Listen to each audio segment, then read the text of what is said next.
ఈరోజు ఒక అద్భుతమైన చారిత్రక కథ గురించి మాట్లాడుకుందాం. యుద్ధమనగానే మనకి గుర్తొచ్చేదేంటి? పెద్ద పెద్ద శబ్దాలు గదా. కాని ఒక్క కత్తి కూడా దూయకుండా కేవలం నిశ్శబ్దంతో ఒక మహా సామ్రాజ్యాన్ని కాపాడారంటే నమ్మగలరా? ఈ విశ్లేషణలో అదే తెలుసుకోబోతున్నాం. మరి ఆ కథకి హీరో ఎవరో తెలుసా? మన శ్రీకృష్ణదేవరాయలు. అవును, యుద్ధం అనే పదం వినగానే మనసులో ఏం మెదులుతుంది? అరుపులు, కేకలు, ఒకటే గందరగోళం కదా. చెవులు చిల్లులు పడిపోయే శబ్దాలు అంతే. కరెక్ట్.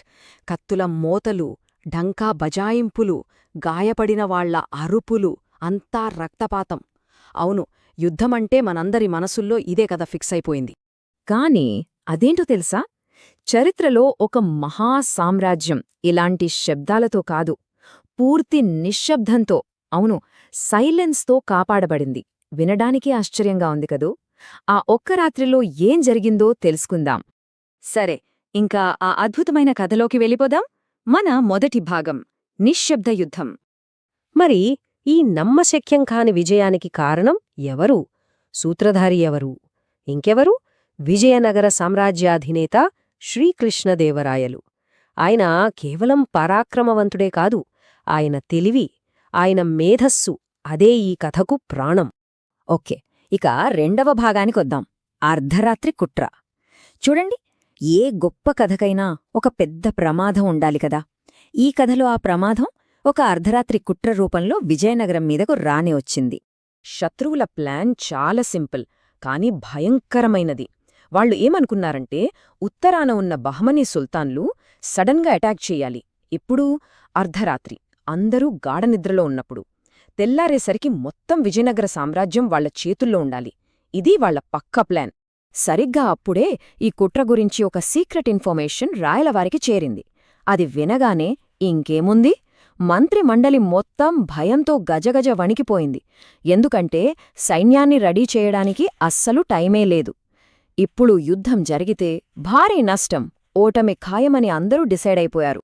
ఇక మూడవ భాగం, రాయల ఎత్తుగడ.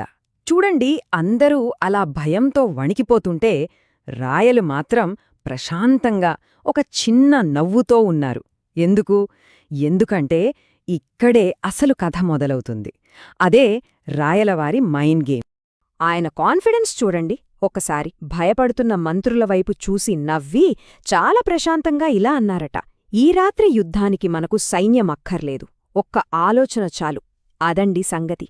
ఓటమి కళ్ల ముందు కనిపిస్తున్నప్పుడు కూడా కేవలం ఒక ఐడియా గెలిపిస్తుందని ఎంత బలంగా నమ్మారో కదా. ఆయన ప్లాన్ అచ్చం ఒక పెద్ద డ్రామాలాంటిది. 3 స్టెప్స్లో ఉంటుంది. Step 1, lights. నగరంలో ఉన్న ప్రతి గుడిలో, ప్రతి వీధిలో వేలకు వేలు దీపాలు వెలిగించండి అని ఆర్డర్ వేశారు. Step 2, sound. ఖాళీగా ఉన్న మిలిటరీ క్యాంపుల్లో కంటిన్యూస్గా డప్పులు కొట్టమన్నారు. ఇక మూడోది, అన్నింటికన్నా బెస్ట్, షాడోస్. ఖాళీ గుడిసెల్లో దీపాల వెనకాల పెద్ద పెద్ద గుడ్డలు కట్టించి వేలాది సైనికులు అటూ ఇటూ నడుస్తున్నట్టు ఒక ఇల్యూజన్ క్రియేట్ చేశారు. ఎంత తెలివైన ప్లానో చూడండి. ఓకే, 4వ భాగానికి వచ్చేశాం, పోరు లేని గెలుపు. మరి రాయలవారి ఈ మాస్టర్ ప్లాన్ వర్కౌట్ అయిందా? ఒక్క రక్తపు చుక్క కూడా కింద పడకుండా ఆ గెలుపు ఎలా సాధ్యమైందో ఇప్పుడు చూద్దాం. ఇప్పుడు ఇమాజిన్ చేసుకోండి, అర్ధరాత్రి బహమని సైన్యం దాడి చేయడానికి కొండల మీదకు చేరుకుంది. కింద నగరాన్ని చూశారు, వాళ్లకి ఏం కనిపించుంటుంది? కనుచూపు మేరలో అంతా దీపాలే, ఒక సముద్రంలా. నగరమంతా యుద్ధడప్పుల మోత మోగిపోతోంది. వేలాది సైనికుల నీడలు అటూ ఇటూ కదులుతున్నాయి.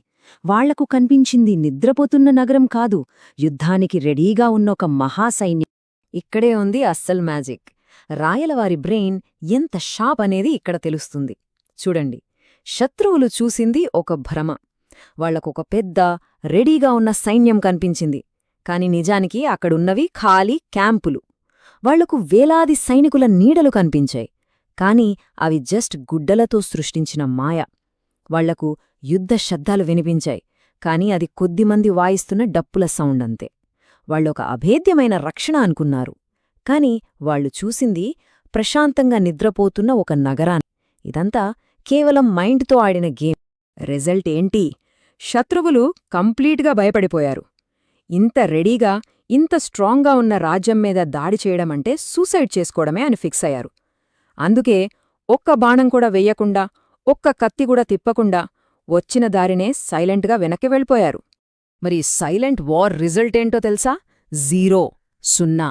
ఒక్క ప్రాణం పోలేదు, ఒక్క గోడకు దెబ్బ తగల్లేదు, ఒక్క చుక్క రక్తం కూడా సిందలేదు.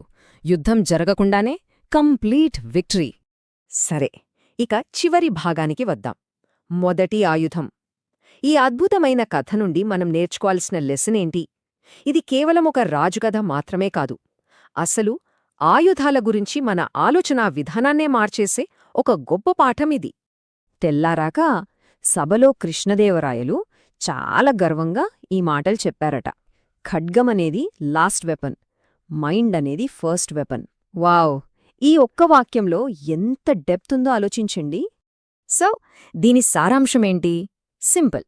ప్రతి యుద్ధం ఫైట్ చేసి గెలవక్కర్లేదు. కొన్ని యుద్ధాలు ఆలోచించి గెలవాలి. బలం వాడటం కాదు, బ్రెయిన్ వాడటం ఇంపార్టెంట్. ఈ కథ మనకింకో ఇంట్రెస్టింగ్ పాయింట్ కూడా నేర్పుతుంది. కొన్నిసార్లు నిజంగా స్ట్రాంగ్గా ఉండటం కంటే స్ట్రాంగ్గా కనిపించటం చాలా ముఖ్యం. ఎదుటివాళ్ల మైండ్లో వీళ్లని ఓడించడం అసాధ్యం అనే ఫీలింగ్ క్రియేట్ చేయగలిగితే అదే సగం గెలుపు. కాబట్టి ఈ విశ్లేషణను ముగించే ముందు మనందరం ఆలోచించాల్సిన ప్రశ్న ఒకటుంది. నిజమైన బలం కన్నా బలంగా ఉన్నామనే భ్రమ ఎప్పుడు ఎక్కువ పవర్ఫుల్గా ఉంటుంది. ఈ హిస్టారికల్ ఈవెంట్ నుండి మన ప్రస్తుత పాలిటిక్స్, బిజినెస్ ఇంకా మన పర్సనల్ లైఫ్స్కి ఏం నేర్చుకోవచ్చు? ఆలోచించండి.